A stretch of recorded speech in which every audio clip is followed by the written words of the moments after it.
নমস্কার। গুরু কৃপাহি কেবলম। বাস্তুশাস্ত্রে তুলসী গাছের বিশেষ গুরুত্ব দেওয়া হয়েছে। এটা আপনারা সকলেই জানেন। বাস্তুশাস্ত্রে তুলসী গাছের গুরুত্ব খুব বেশি গুরুত্ব দেওয়া হয়েছে। তুলসী গাছ আমাদের হিন্দু ধর্মে খুবই গুরুত্ব। বাস্তুশাস্ত্রের সঙ্গে এবং ব্যবহারে তুলসী গাছ অঙ্গাঙ্গিভাবে জড়িত। তুলসীর অশেষ গুণ, তুলসী পাতা বা তুলসী গাছের অশেষ গুণ, তুলসীর পাতা থেকে যে বিকিরণ হয়, তুলসীর পাতা থেকে যে বিকিরণ হয় তাতে পোকা মাকড় দুর্গন্ধ বিষ্ট হয়। হ্যাঁ, বোঝা গেল? তুলসী গাছের পাতা থেকে যে বিকিরণ হয় তাতে পোকা মাকড় দুর্গন্ধ বিষ্ট হয়। তুলসী যে কোনো খাদ্যবস্তুতে বহুক্ষণ পর্যন্ত তাজা রাখতে সাহায্য করে। আপনি কোনো খাবারে যে তুলসী পাতা ফেলে দেন, সব বহুক্ষণ পর্যন্ত সেটা তাজা রাখতে সাহায্য করে, তাই তো? আপনারা জানেন অবশ্য। পচনশীলতা প্রতিরোধ করে তুলসী কাজ করে অব্যর্থভাবে। এই তুলসী পাতা ভীষণভাবে কাজ করে থাকে। কোনো খাবার দাবার যদি তুলসী পাতা দিয়ে দেওয়া, ঠাকুরের ভোগে তুলসী পাতা দেওয়া হয়, তাই তো? দিলে সেটা পচনশীলতা প্রতিরোধ করেই করে। এটা আপনারা ফলো করে দেখবেন। যে কোনো খাবার বেশিক্ষণ রয়েছে সেখানে 2-4টি তুলসী পাতা রেখে দিন, দেখবেন আপনাদের খাবারটা অনেকক্ষণ পর্যন্ত থাকবে। এই জন্যে ভারতের প্রায় প্রতিটি ঘরে বাসস্থান বা উঠোনে তুলসী মঞ্চপ তৈরি করা হয়। সেখানে প্রদীপ জ্বালানো হয়, ধূপ দেওয়া হয়, সন্ধ্যে দেওয়া হয়, শঙ্করধ্বনি দেওয়া হয়। আমাদের হিন্দু ধর্মে তুলসী মঞ্চপ নির্মাণ করে এবং তার রক্ষণাবেক্ষণ করা হয় প্রত্যেকটি হিন্দুর ঘরে।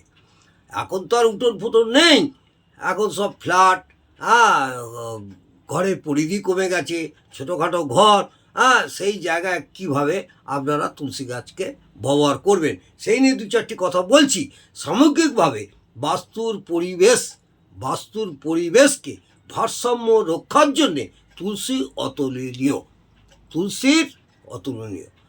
বর্তমান ফ্ল্যাট বাড়িতে যদি আপনি থাকেন, ফ্ল্যাট বাড়িতে টপে তুলসী গাছ উত্তর পূর্ব বা যে কোনো ফাঁকা জায়গায় রাখতে পারেন। চেষ্টা করবেন ঈশান কোণ উত্তর পূর্ব কোণে ফ্ল্যাট বাড়িতে যদি জানলা বা বারান্দা ওই কোণটা যদি আপনাদের থাকে, সম্ভব হলে উত্তর পূর্ব কোণে তুলসী গাছ রাখবেন। তাহলে বাড়িতে অনেকটা পজিটিভ এনার্জি ভাইব্রেশন হবে। এটা মাথায় রাখতে হবে এবং অবশ্যই উত্তর পূর্ব কোণটাকে বেছে নেবেন। প্রতিটি বৃক্ষ বা গুল্পের বিভিন্ন গুণাগুণের বিস্তারিত তথ্য আছে। গাছগাছড়া থেকেই তো সমস্ত ওষুধপত্র হয়। এখন না অনেক কেমিক্যাল হ্যান ত্যান, অনেক আধুনিক হয়েছে, সায়েন্সের যুগ। কিন্তু আগে তো গাছগাছড়া দিয়েই তো সব হতো। এই বাড়ির চারপাশে যদি আপনি তুলসী গাছেরও বাগান করেন তাহলেও বাড়ির অনেকটাই পজিটিভ এনার্জি ছড়ায়। প্রতিটা বৃক্ষ বা গুল্পের বিভিন্ন গুণাগুণ আছে। বাড়ির চারপাশে যদি রোপণ করতে পারেন বা রোপণ করার ক্ষেত্রেও নির্দেশ রয়েছে।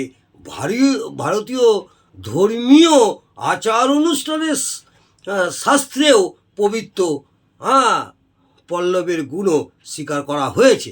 এই তুলসী গাছের গুণাগুণ স্বীকার করা হয়েছে এই নানা রকম ধর্মীয় আচার অনুষ্ঠানেও। কিন্তু বাস্তুশাস্ত্রে বৃক্ষ তুলসীকেই সবচেয়ে বেশি প্রাধান্য দেওয়া হয়েছে।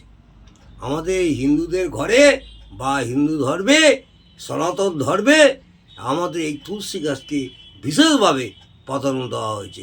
তাই বাস্তুশাস্ত্রে তুলসী গাছকে আমরা বিশেষভাবে গুরুত্ব দিয়ে থাকি। ওই জন্যে আমি প্রত্যেকটা গায়কদের বা প্রত্যেকটা শ্রোতাদের আমি বলবো তুলসী গাছ অবশ্যই রাখবেন।